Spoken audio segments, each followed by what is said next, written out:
Good morning, everyone. I hope you Good are morning. well. Good morning, sir. Okay. Okay. So we'll start today's lecture. So in the last class, we did discuss about the beginning of LS coupling, or let's say spin orbit coupling. So we discussed few cases, like if the atomic number is small and if atomic number is large. So what sort of coupling will be dominating in different cases. Then we went on to discuss the details of LS coupling. So how does L and S they couple together? And then we did take an example of, yep, we did take the example of two electronic system, and then we explained what sort of states can arise as a result of the coupling between two spin half particles. Later, we did discuss the origin of exchange interaction. So we started with a very simple Hamiltonian, which can be represented by the dot product of two spins. So the mathematical form is H equals to A times S1 dot S2. And then we solved it to find out what will be the possible energy eigenvalues for such a system, or let's say corresponding to this particular Hamiltonian. And what we found out is that these two spins, they couple together, and there are two different energy states that arise here. One is called as the triplet state, and the other is called a singlet state. And here the triplet state has slightly lower energy compared to the singlet state. So singlet state is higher in energy, and triplet state has a lower energy compared to this. So if we want to know what is the ground state for such kind of an interaction, then we will say that it is the triplet state. And then yeah, we did also compare it with the typical Heisenberg Hamiltonian, or let's say even Ising type Hamiltonian, and then we saw that this A constant is nothing other than the exchange integral, which is commonly used there. And after that, we did discuss about why the triplet states have this kind of form, like the symmetry and antisymmetry of the wave function. So we took some specific basis sets, and from there we did this, and how the overall symmetry of the wave function has to be maintained by adjusting the in symmetry of individual components of the wave function, which are special part, spin part, and the time part. Okay, so I think we have more or less covered up to this, and then we did also talk about what will happen if there are more than two spins. How do you estimate the total spin and things like that? So I think we have also discussed this part, that how if you have two different electrons which are located at two special coordinates, that is, let's say R1 and R2, and the energy levels that are indicated by the symbols A and B, then we can make a joint wave function out of these two electrons by making symmetric and antisymmetric combination of the special parts. So the symmetric part will be, or let's say in this case that we will talk about the singlet state, will have a symmetric special part, that is here, and the spin part will be antisymmetric. The opposite will happen for the triplet state, where the special part will be antisymmetric and the spin part will be symmetric. So up to this we will discuss in yesterday's lecture. Is there any question so far on any of this? Okay. So now we'll see that what is the effect of exchange. So if we want to know this, then what we have to do is that we have to change the position. So we have electron 1 and electron 2. So one is located at R1 and other is located at R2. So if I want to do an exchange, I can do a special exchange, which means that the special coordinate of the two electrons will be exchanged, which means that electron 1, which is located at coordinate R1, that will be shifted to the position of the second electron, that is R2, and the reverse will happen for electron 2. That means it will move from R1 to R2 to R1. And if we do that, we can actually try to see how the symmetry of the wave functions will change as a result of that kind of transformation. Now, if I want to calculate the energy eigenvalue corresponding to the singlet state, then I can simply do it by taking the expectation value of the Hamiltonian, which is nothing other than psi star and Hamiltonian psi s, and integrating over the entire volume. The same thing can be hold true for the triplet state, where also I can get the energy eigenvalue by taking the integral of the Hamiltonian sandwich between the corresponding wave functions. And if I do that, so you can do this exercise at home, because you have the complete expression of psi s and psi t in terms of the individual atomic orbitals, that is psi a and psi b. Here you have basically. So if you do that, and if you plug in those expressions into the expression for ES and ET, then you can see that the difference between these two, that means ES minus ET, will be of a form which is given below, that is, let's say here, if I say this particular expression. So it is the integral of psi a star r1, psi b star r2, h, that is the Hamiltonian, psi a r2, psi b r1, dr1, dr2, that is the integral volume. Okay, so now, is there any question so far? You probably have done this exercise earlier in your undergraduate studies, but still, if you have any question, please feel free to ask. Okay, so now here, if you see that J, what is J? Anyone? So it would be exchange integral, or we can say that constant for coupling. Yes, right. Yeah. Okay, so you're correct. So J is the exchange integral. So please keep in mind that here, when we are starting this discussion, we did not necessarily take any specific form of the Hamiltonian, but if I consider that this is a like spin-spin interaction, or let's say very simplistically, if it's a two electron system, and if the Hamiltonian is of this form that is given here, that is minus j si dot sj, let's say here we have only two electrons, so it will be only s1 times dot s2. In that case, j will be proportional to the difference between es minus et that we have seen in the last class. I hope that is clear to everyone, right? It is clear, right? Yes, sir. Okay, good. So now, if you look at the form of the Hamiltonian here, you see there are psi a, psi b, which are functions of r1 and r2. And basically, the Hamiltonian is the operator. So on the right hand side, I have here psi a, which is at r2. However, on the left side of the Hamiltonian, I have psi a, which is centered around r2. Sorry, r1. So you can see that it is nothing other than the exchange of individual atomic orbitals at different specific coordinates. That is why the exchange constant J is called as, I mean, basically is related to the term exchange, because you see it is the exchange of the atomic orbitals that is determining the value of J. I hope this concept is clear. Yes, sir. Is it? Okay. Now, if J is greater than 0, then here the singlet state will have a higher energy than the triplet state, which indicates that the triplet state will be favored. And the alternative will happen. That means if J is less than 0, the singlet state will have a lower energy than the triplet state, which means that the singlet state will be favored as the ground state. Is it clear?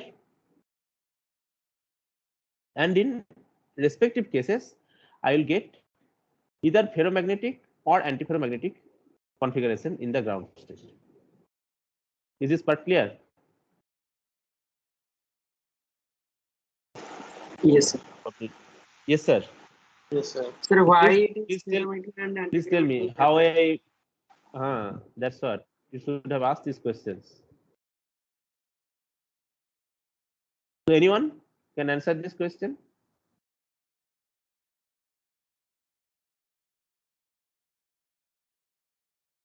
Okay. So for this discussion, let us go back to this part. So yesterday we did draw this diagram. I hope you all can remember. There's my green color. Yeah. So for S equal to 1, which is the triplet state, I did have these three sublevels, and the corresponding eigenfunctions or the spin state can be represented by the following, which are given in this particular column. This is clear to everyone, right? Okay. Now, for the singlet state, I have only one sublevel, and the corresponding spin part of the wave function can be given something of this form. Now, if you look at when it is the triplet state, what are the alignment that are coming here? Either it is like this, or it is like that, right?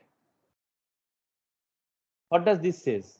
It says that both spin 1 and spin 2, if they are aligned in the same direction, then only I can get a triplet state. Or alternatively, you can say, in order to maximize the total spin, both S1 and S2, they have to be parallel to each other. Is this part clear?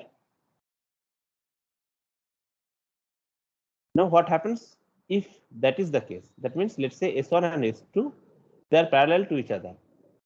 If you remember the simple description of Ising spin system, so probably in your quantum statistical mechanics you have studied this part, that suppose you have a 1D spin chain, you have, let's say, n number of spins, and when all these spins are aligned in one specific direction, what will be the ground state in such case? Anyone? I hope you have studied Ising's model, right? You're familiar? Are you familiar with this?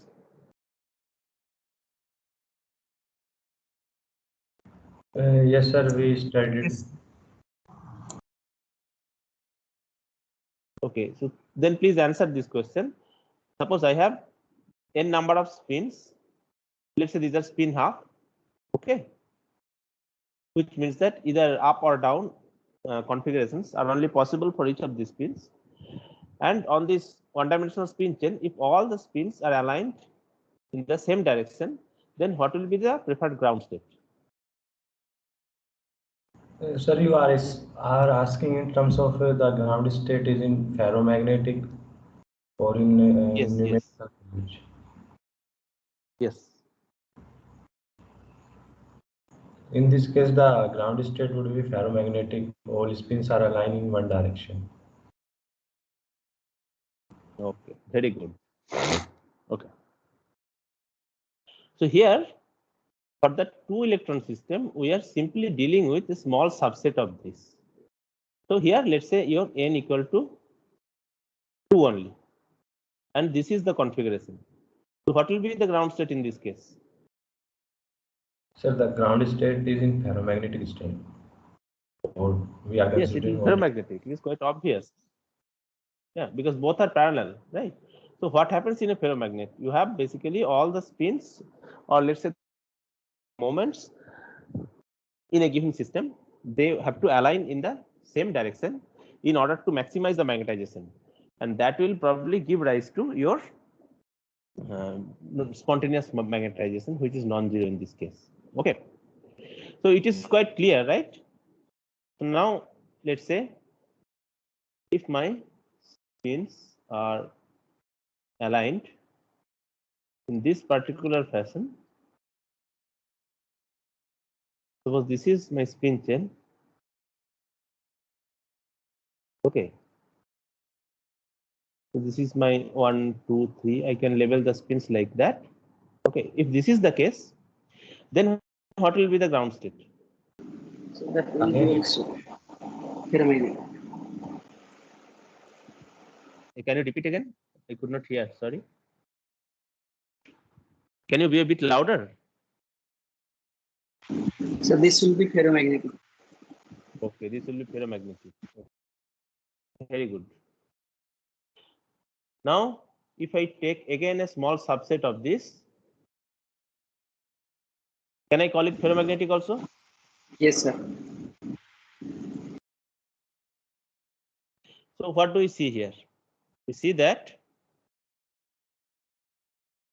if the spins which are involved in the exchange interaction, if the direction of those spins are parallel to each other, then the effective ground state will be ferromagnetic, which means that the triplet state here will correspond to a ferromagnetic kind of configuration,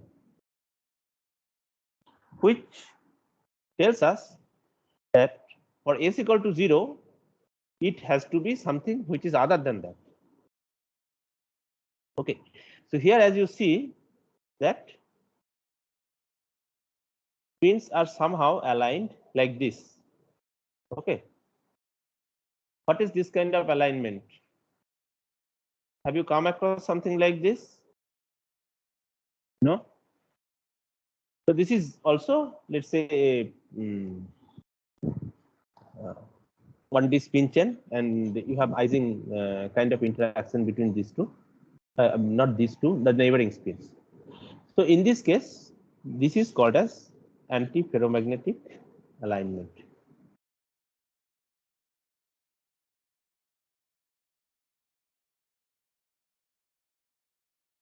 So I hope you are familiar with this.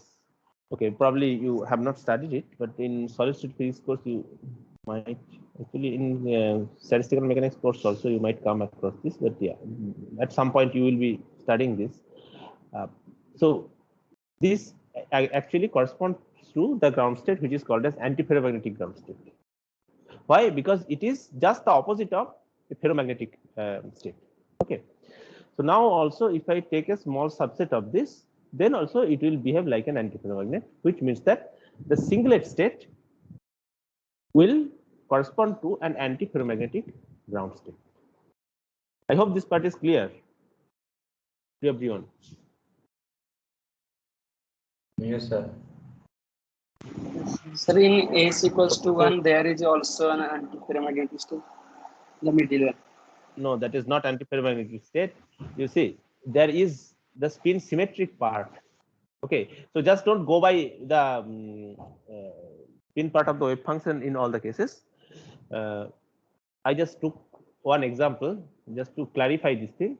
Here, if you look at also, this part is also spin symmetric, which means that if I exchange, let's say spin 1 and let's say spin 2, okay, which also can be like this or also can be like this, then the functional form of the wave function will also stay similar. Okay. Yes. Okay. So why do we have to take this form? Because this is for s equal to, it's not actually, yeah, this is actually not s, but rather this is ms equal to 0 state. Okay. That is why we have this particular configuration. Okay. So usually we cover this thing in magnetism course. So let me just give you a very brief kind of overview of this thing. So let's say what happens in the case of, so usually what we are talking about is that this 1D spin chain.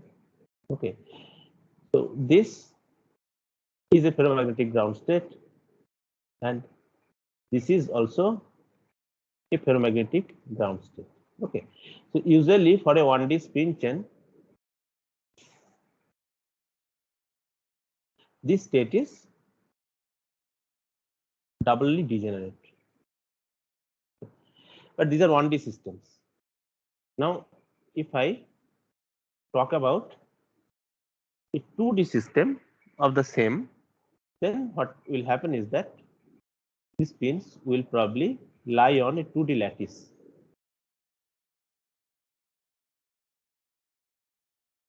Something like that. So here also you will get a ferromagnetic ground state. Now, if I want an antiferromagnetic ground state, then it will look something like this.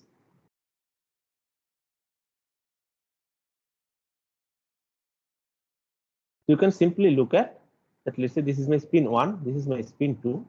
So they each are cancelling.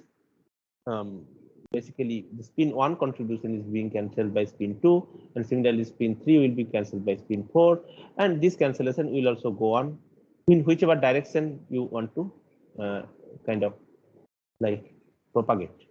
Okay, so in the ground state, the system will have no net magnetization.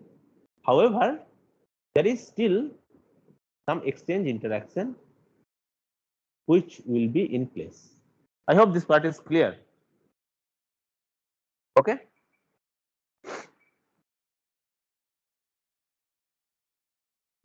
Sir? Yes. Sir, in the antiferromagnetic case, the exchange interaction would be spins with similar spins or with opposite spins as well. So, what do you think is exchange interaction?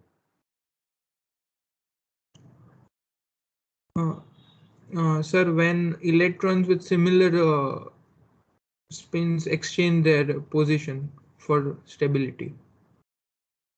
Is that so?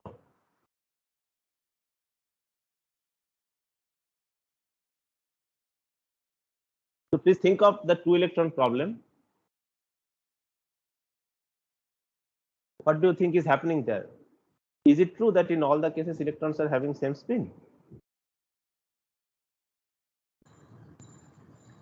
Okay, so just look at this picture here. Where did we write this here? Yeah, let's see here. So here we have considered all possible configurations here, right? Yes, sir. Okay. So exchange interaction does not necessarily tell that the spin has to be either parallel or anti-parallel. So which slide I am here? Yeah, I think I was here. Okay, so what is your question? Sir, my question was, can an exchange interaction takes place between a parallel and an anti-parallel spin? It can take place between any spins as long as the spin has, like, let's say an electron has a non-zero spin, there will be exchange interaction. I mean, of course, there have to be another spin in the neighborhood with which the interaction has to take place. So if there is more than one electron and if there is an interaction Hamiltonian, it can take place. So that is what I was telling here. Let's say you have studied the Ising model problem, right? Huh? Yes, sir. So this thing is quite obvious there. You have some Hamiltonian, let's say very simply I write it minus j si dot sj. Okay. Now here this si or sj, they can either take this form or this state or that state, right? So that is Yes, why sir. I am getting either all parallel or all, let's say, yeah, this is also parallel, or something like this, or something like that. Okay, so all possible configurations I can make because the spins have two possibilities. Either they can take this, or they individual spin either can take each of these two states. So whatever the configuration is, or whatever the spin state is, the exchange interaction Hamiltonian will be the same for all of them. Okay, sir. Okay. So you can actually consult any basic statistical mechanics book. So there is a nice book, if you want, actually you can read it. I personally like this book. Patria is quite nice book actually. Then there is another book, I think this one, I think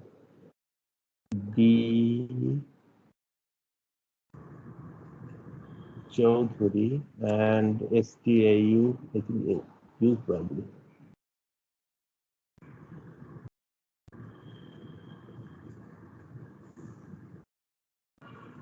Toffer. Okay, these are actually very easy to read books, but of course, if you are little bit advanced, then you can also consult this book, Person Huang.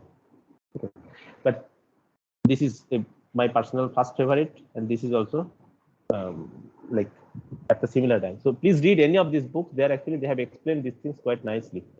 These are quite interesting because this spin-spin interaction is responsible for most of the condensed matter phenomena, whether it is magnetism, superconductivity, topological insulator, or even like quantum phase transition. Many of these things are kind of being originated from the spin interactions. So you can actually have a look at that. Okay, so now I'll go back to our atomic theory part. So we are getting where are we? So I think I was here. Okay, so I hope the ferromagnetic and antiferromagnetic part is quite clear now. Is there any question? Okay, so I hope by now you understood that exchange means that in terms of single atomic orbitals, you can think of the position of the atomic orbitals are also exchanging.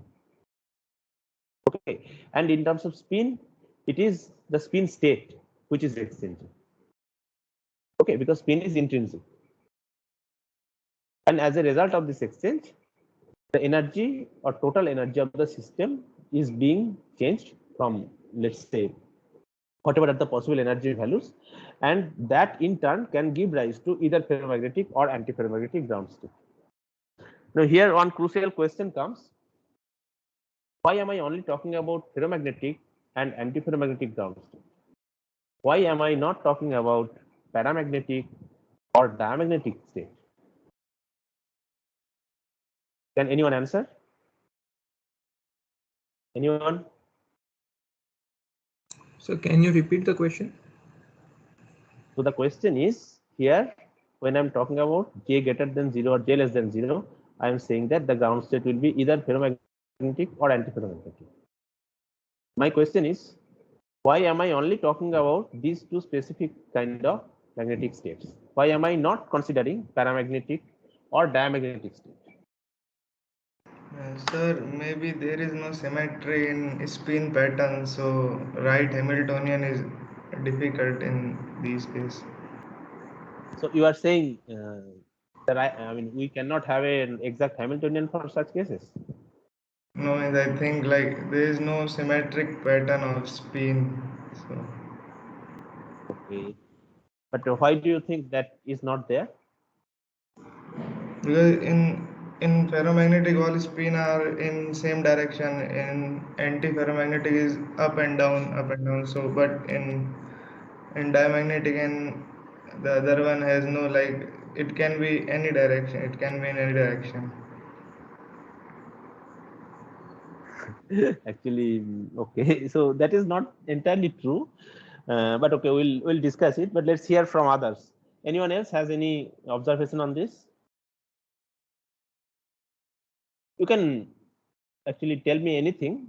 We will look at. Of course, I will be discussing these things. But if you have any idea or any point in your mind, please feel free to discuss it. I'm kind of like say it here.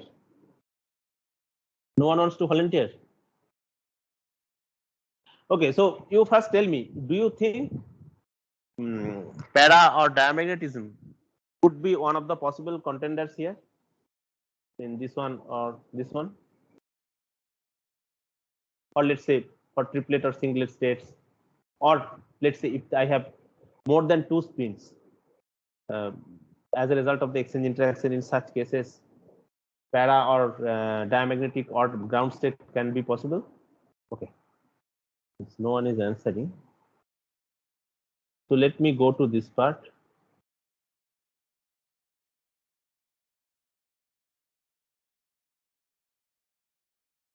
Are you familiar with this term? Yes, sir. Okay, please tell me what is this.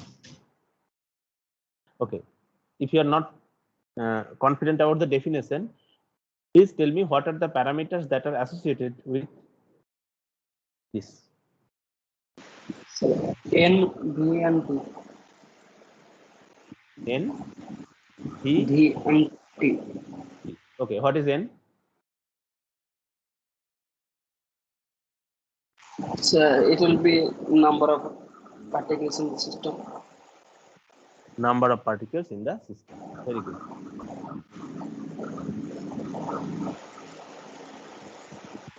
Okay. What is V? V will be the volume of the system. Volume. And T? Temperature. Okay. So this is absolute temperature. So in a canonical ensemble, the system always try to maintain these three parameters to be constant, which means that if I say that, let's say this is my ensemble, then the system always tries to make sure that there is no exchange of particles. That means the total number of particles within the ensemble is stays fixed at any given point of time. Okay. And second parameter is volume, which means that the total volume of the system, it also tries to keep it same.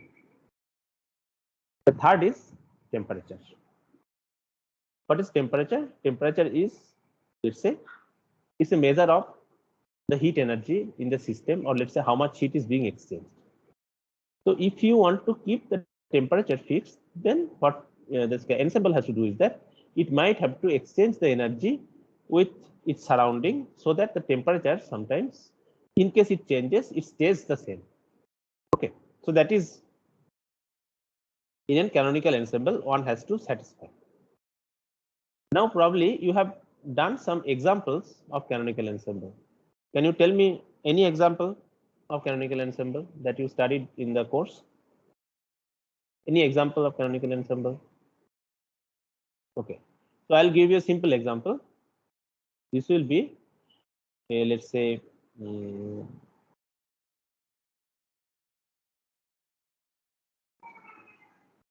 system of magnetic moments, or let's say spins.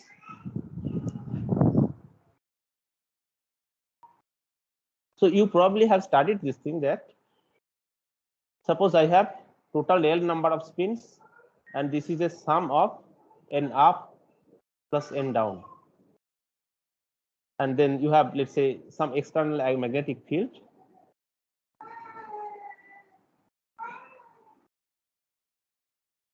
So let's say that is either H or B, and in the presence of the magnetic field, each of the moments, they will have certain interaction energy. So let's say each of these magnetic moments, or let's say the spin has a magnetic moment of mu. Okay, and if you solve it, then you can get the partition function, right?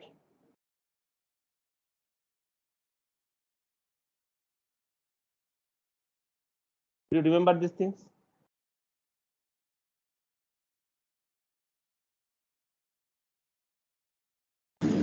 Yes, sir. Yes, sir. Okay, so if you solve the partition function, from there you can calculate what is this?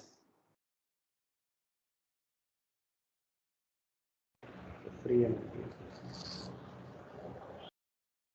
Okay. From free energy, what can you calculate?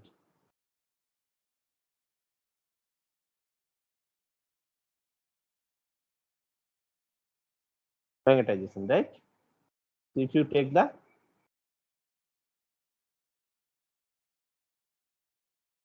first derivative, you will get the magnetization, right? Do you remember this? At least I need to hear your voice, whether you can remember or not. Otherwise, I feel like I'm talking to a wall. Sir, first derivative with respect to beta, right? That you need to tell me. Yes, sir. Okay. So if you have magnetization, if you take another derivative, what will you get? Which quantity will come? Anyone? What is this?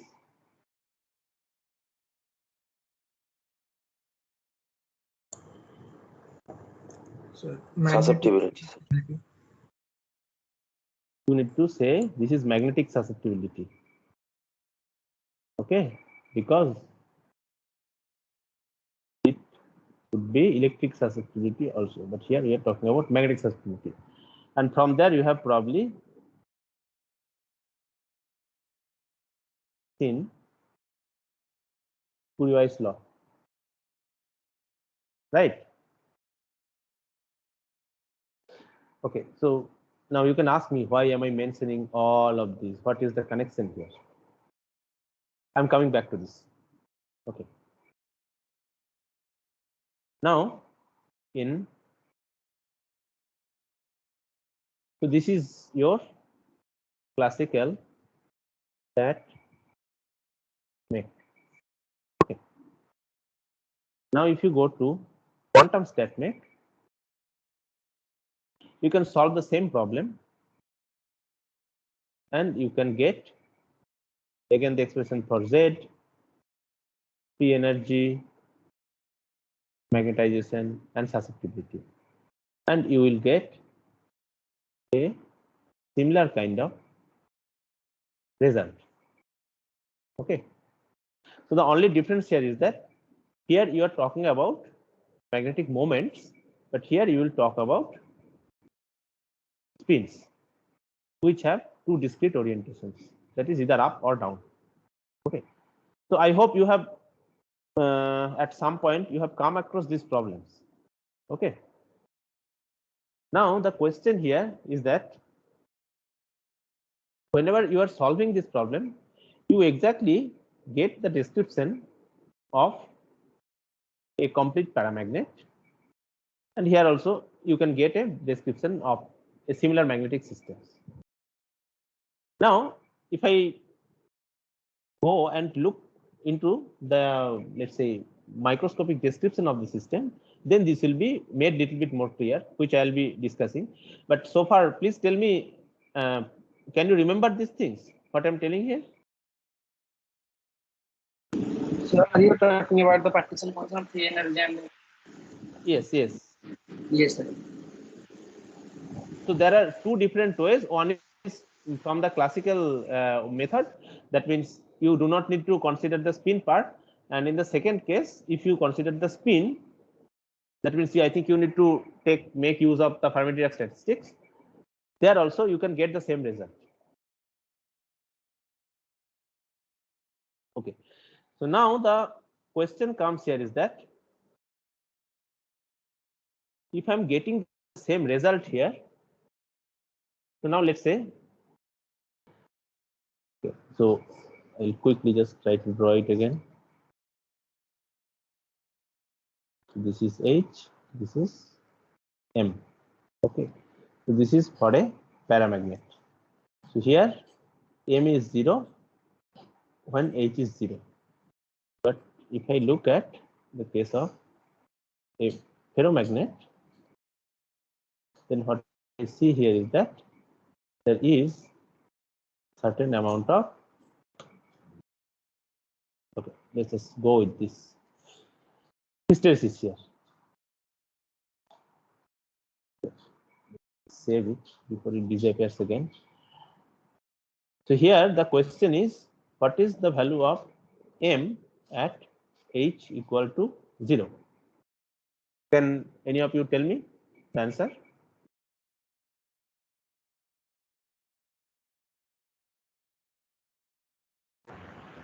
That is the remaining amount of magnetization, and we call it emissions or retention. Here that value will be either this much or this much. Okay. Yes, sir. So we have to measure it, but what we can say is that the value will be non-zero. I hope you agree to this, right? Okay. Yes, sir. So now, if you remember that here, in these derivations, you have got some sort of an expression, I think probably tan hyperbolic mu b by sorry, I think beta mu b probably by kbt, something like that, right? I think some constant will be there before this. Okay, the final expression for magnetization, you will get something like this. Okay, it's a tan hyperbolic function. So if you plot it, you will get something like this. Yeah, this kind of graph. Okay. So do you remember this expression? M goes as tan hyperbolic mu b by kbt. Okay, so if not, then please you can go back and look at it again. So now the point is that here, for the case of a paramagnet, when the field is 0, the magnetization is 0. But for the case of a ferromagnet, it is not the case. That means if the field is 0, still there is some non-zero magnetization. Now, the origin of this lies in the fact that there is exchange interaction. Okay. So, do you have a class after this? No, sir. So, shall I take another 5 minutes? Yes, sir. Yes, sir. Okay. So, now let's just finish this part here today. So, the reason here, I hope this part is clear. Okay. So, the reason why I put all this background into picture, that means the canonical ensemble and all this thing, is that even without considering the explicit details of spin and spin states, if I just take a very simple picture of magnetic moments that are residing in the presence of an external magnetic field, I still get a paramagnetic kind of behavior. This is a very important concept. Okay. What I'm simply saying is that, let's say I have a box, I have some magnetic moments, let's say these are total n numbers. I'm applying some external magnetic field, and if I solve this, then I will get a paramagnetic behavior. Okay, the same is true here in the quantum case also. Okay, so what it says is that I don't necessarily need to have anything other than an external magnetic field and the magnetic moment in the system in order to get a paramagnetic behavior of a system. Okay, now if we come back and look at this graph, then you can see that if the field is high, my magnetization is quite high. And that is true whether the field is applied in one particular direction or the opposite of that. As long as the magnitude of the field is strong, I will get a very high value of magnetization. But as soon as I remove the field, the system will completely go to a zero magnetization state. Now, if I simply draw this picture, let's say, which I drawn earlier, let's say I have a bunch of spins, and okay, so let me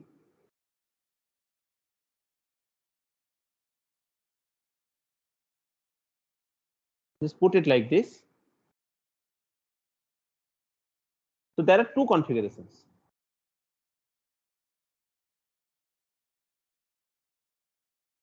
Okay, so this is when H is high. So all the moments are getting aligned in the same direction. So I get a very high value of magnetization. Okay. However, when H is 0, then all the moments are randomized, which means that the net sum of the magnetization is almost 0. I hope this concept is clear to everyone, right? Yes, sir. Yes or not? Now let's come Yes, back sir. to the picture of a yes. Okay. Now let's come back to the picture of a ferromagnet. So here, what I'm saying is that my moments have to align like this if I want a ferromagnetic ground state. You can ask me, sir, why are you saying that? The moments can also randomize. It is true, moments can randomize, but let's say for the moment we are not talking about this. We will try to understand why do we think that this kind of a configuration where basically all the moments are lying parallel is a sustainable configuration for a ferromagnet, while it is not sustainable for the case of paramagnet. So let us look at the origin. So if you remember that we have wrote down the exchange interaction Hamiltonian here, that is, let's say S1 dot S2 for between two spins. Okay. If I have n number of spins, then it will go as Si dot Sj, right? Okay.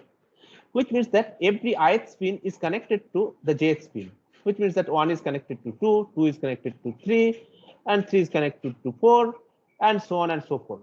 Which means that each, if either the first spin is also connected to the fourth spin, and fourth spin is connected to, let's say, 100 spin, so on and so forth. Which means that everyone is somehow connected.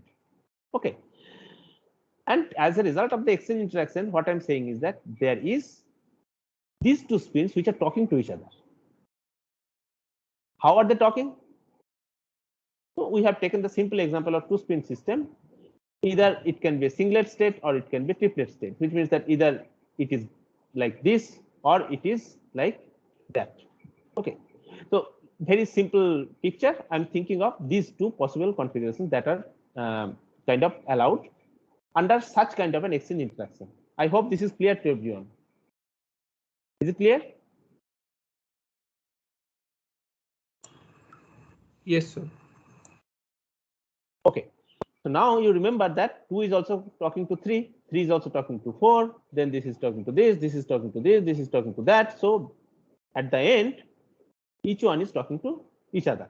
Now let's say I have established a ferromagnetic ground state in this system through some means. Either it is by applying a very high magnetic field or by cooling the system somehow. I reach this configuration where all the spins are aligned in one specific direction, and I have a very high value of magnetization as a result of that. Okay. So let's say I am here. Okay. Now, what I will try to do is that I try to disturb the alignment. So let's say I say that I will disturb this pin. So I will try to flip this guy like just the opposite of this. If I want to do that, what will happen? This pin is connected to the second spin. It will feel that change. The second spin will tell the third spin, third will tell the fourth, and so on. Each one will know this, right? Now the question comes here. Okay, so everyone is aware of this thing. So what is the big deal? The big deal comes here is that when, let's say, I am at this particular state where all the spins are aligned in one particular direction, then the system will have a net internal magnetic field which is quite high. So if you can remember from basic electromagnetic theory, or let's say magnetostatics, that any magnetization can give a magnetic field, or if there is a magnetic field, then vice versa is true, right? Which means that if the system has a very high value of magnetization, then the flux lines will be there, which means that there will be a very strong internal magnetic field which will also be present, which is the case of a ferromagnet. Which tells us that when all the spins are aligned in one particular direction, then there will be a very strong value of internal magnetic field that is present. This is not external magnetic field. Okay. So think of this. I have applied a high magnetic field. I put the system into this place and I am switching off the magnetic field. Okay. So there is no external magnetic field that is present at this case. However, since all the moments are aligned in one particular direction, there will be a very strong internal magnetic field. I hope this concept is clear. Is it? Yes. Yes, sir. Okay. Now imagine that this entire lattice of spins is present in the presence of a very strong internal magnetic field. Now when the first spin says that, oh, I don't want to stay in the up state, I want to flip. The second spin, third spin, everyone is familiar with this thing, and there is a very strong internal magnetic field which is quite higher compared to the strength of this individual spin. Or let's say if the spin one wants to flip, there will be an energy cost that is involved. So the energy cost that is associated with this flipping is much lower than the energy that is associated with the internal magnetic field, which means that energetically this spin will never be able to flip. Same is true if spin 2 wants to flip, or spin 4 wants to flip, or let's say any other spin. It is because of this internal magnetic field, which is very strong, that stops the individual spins to flip, which means that it somehow has to maintain this particular configuration. Is this concept clear? Yes, sir. Okay. So now the question will arise here, why the same is not happening here? Here also, let's say I'm applying a very high magnetic field. I am putting the system into this particular configuration with a very high magnetization, and then I'm switching off the field. Then why I'm going back to H equal to M equal to 0 state? So this is a relevant question, right? Yes, sir. Okay. So can you answer? So it is very simply related to the exchange interaction again. So you remember that for the case of a ferromagnet, each of these spins are talking to each other via this exchange interaction. But here, there is no such interaction that is present. So when spin 1 wants to flip, spin 2 does not know about this thing, which means that the information is not being propagated. Same is true for any spin or any number of spins which wants to flip. What happens is that as a result, it is very easy for any particular spin, or let's say any number of spins, to flip, because as a result of this flipping, other spins will not be affected. So that is the reason why when we switch off the magnetic field, the system back to a zero magnetization state, or let's say this state, very easily. Okay, so here exchange interaction is absent. So that is what I wanted to tell here, is that if I want to describe paramagnetism, all I need is basically a bunch of magnetic moments and an external magnetic field. That's it. I can reach a saturation state or a paramagnetic behavior. I'll achieve very easily. But if I want to get a ferromagnetic ground state, then the exchange interaction is must. I hope this concept is clear.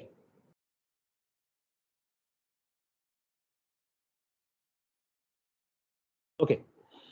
Yes, So now coming back to the part, that is the reason why when we are talking about a exchange interaction or the Hamiltonian, which describes any kind of exchange interaction, that means J times SI dot Sj, we only expect either ferromagnetic or antiferromagnetic ground state, because in that case also exchange interaction will be there. So in that case, this will be up, this will be down, so like that.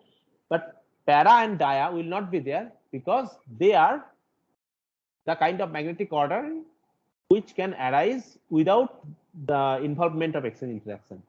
So as long as you have an electron, you will get a diamagnetism, and as long as you have an external magnetic field, you will get a paramagnetism in any system. Okay, so in the solid state physics course, probably you will come across this phenomenon at some point, but I hope up to this is clear to everyone, right? Yes, sir.